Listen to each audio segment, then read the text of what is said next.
Ja ühtlasi, mida ma õppisin selliste projektide juures, on see, et teiste inimeste unistuste täitmine ei ole minu töö. Ja ma ütlen seda uuesti siis läbi sinu sõnade ka. Teiste inimeste unistuste täitmine ei ole sinu elutöö.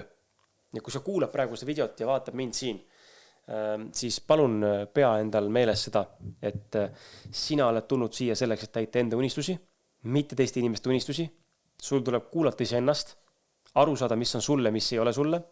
Ja sul tuleb välja arendada endas oskus ja julgus öelda ei, kui see sind ei kõneta või kui see ei ole sulle mõeldud. Palun väga selgelt püüa aru saada, mis on sulle, mis ei ole sulle ja ole palun julge suurte munadega suurte munadega julge ja ütle välja, kui sa miski ei ole sulle mõeldud. Kui see ei kõla sinu sees, siis see ei ole sulle. Ütle ei. Ära karda öelda ei. Sellest ei juhtu mitte midagi. Neid võimalusi tuleb veel ja veel ja veel kogu aeg.